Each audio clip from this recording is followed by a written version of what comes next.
Welcome to the Drayway. I am so glad you are with me today. We have one heck of a show. I'm glad you're here. Don't forget to subscribe. We have a brand new show each and every day. Let's go.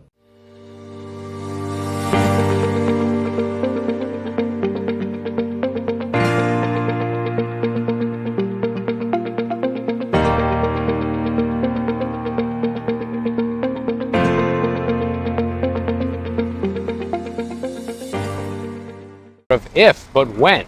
Because one thing that the Biden administration was doing over these past few months is suppressing oil prices to help Kamala Harris get reelected.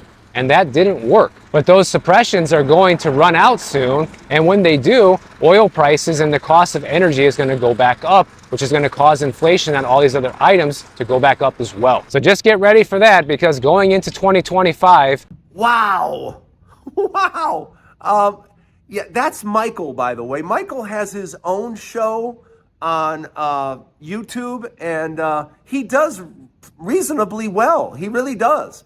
I watch his show from time to time, and from time to time, I just sit there and go, yay, that's just wrong. That's just wrong. It's wrong. It's wrong.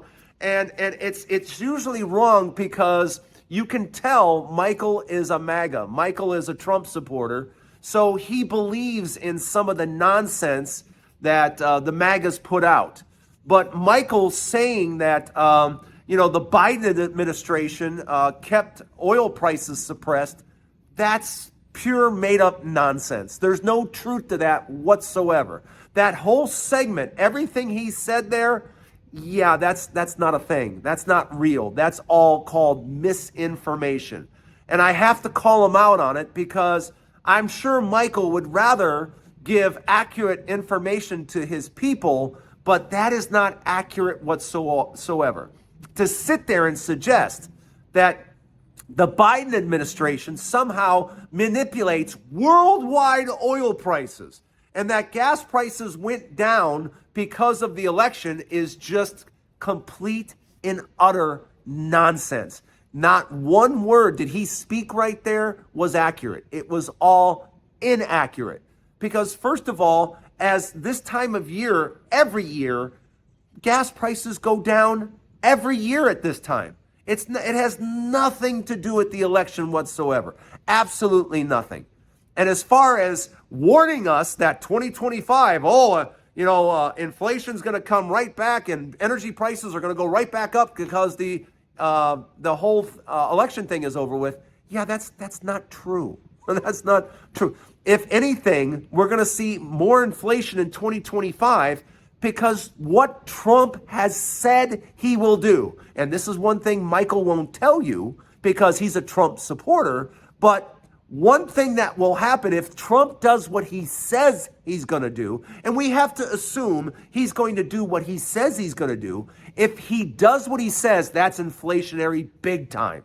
So we will see a huge rise in inflation because of what Trump says he will do. And let me give you a perfect example. What Michael may not know is we get a ton of cheap oil from Canada. We also get natural gas from Canada. Now, let me ask you a question. If we put a 25% tariff on everything coming from Canada, as Donald Trump said he will do, what would that do to oil prices immediately? That fast. We would see gas prices soar because now that cheap oil that we get from Canada with a 25% tag on it would suddenly not be that cheap. So, I don't mean to pick on Michael, but Michael is giving out complete wrong information. Oil prices are a world market. Oil prices aren't dictated. Gas prices aren't dictated by an election. That is just made up nonsense, and it's not real whatsoever. So just understand this. The oil and the oil prices is a world market. And we've already seen what Donald Trump has done in the past. Donald Trump made a lot of things more expensive. Donald Trump almost ruined farmers. Donald Trump ruined jobs for oil workers. So we've seen Donald Trump get involved and crash the economy already because he didn't know what he was doing. So what I would say to Michael is, Michael, if you think inflation's going to go up in 2025, just so you know, Michael, it's going to be 100% responsible of Donald Trump and his policies, particularly his tariff policies. His tariff policies are extremely inflationary, and that's the fact. So I just wanted to start off the show clearing that up. Let me know what you think in the comments. Welcome to the Drayway. I am so glad you're here. We have a lot more to talk about. Don't forget to hit the subscribe button, and don't forget to leave me a comment and let me know what you think. Welcome to the Drayway. We have more to talk about. Well, guess what happened? Did you see the news? Did you? Let me give you some of the news. The news is Justin Trudeau had to get on a plane, and he had to fly all the way down to Florida. Yeah, he had to go meet with Donald Trump and sit down with him and be like, Donald, I know you've been gone for 4 years, but, when you left the White House the last time, things were burning around the world, and everybody was trying to get back on track and get COVID behind us. And we've spent the last 4 years working really, really hard to put all of our economies back together. You in America, believe it or not, have done really, really well, despite you lying and saying that everything is awful, terrible. Yeah, America's doing pretty well, but I guess we'll talk about that later. But we're all just getting back to some kind of normalcy. And now what you're putting out there, here we are, Mexico and Canada, your very best trading partners. And you're walking around saying, oh, we're going to put tariffs on this, we're going to put tariffs on that, we're going to force them to do this, we're going to force them to do that. Yeah, that's all really, really bad language, Donald. That's not something that we want to do, because this whole tariff thing will really put a crimp in our style in Canada. And guess what it'll do to you? We will have to do similar tariffs. And we'll have to put tariffs on your lumber, on your oil. Yeah, lumber and oil, home building and gasoline will soar in price. How does that benefit the United States, Donald? How does that make things better? Let me tell you what it does. It doesn't make anything better. It doesn't make anything. It's bad business, Donald. And just imagine, here you are, Justin Trudeau, and you now, after 4 years, years ago, you had to go through this Donald Trump moron. You had to sit there and go back to Canada and be like, guys, I know what you're saying, but he's a complete moron. So you have to remember, I can't talk regular reason with this guy because he's dumb. He is really, really, really dumb. And that's every world leader that talks to Donald Trump, by the way. They all say the same thing. He's really, really dumb. So imagine, once again, Justin has to go down and basically explain to him what his tariffs will do to Canada and what Canadian tariffs will do to the United States, and how that'll make gasoline more expensive and home building, something that you're trying to get done in America, yeah, it will absolutely crush the market and will cause massive job layoffs and massive inflation. But that's what we have to look forward to if Donald Trump simply does what he says he's going to do. And let me tell you something. If he does do this, you are going to see job losses immediately. You are going to see a recession immediately. It won't take years. It'll take a few months. And that's how devastating tariffs can be. I'm sure Justin Trudeau, can you imagine him on the plane back? Can you imagine him sitting there going, man, that guy, how did they vote for this dummy again? How?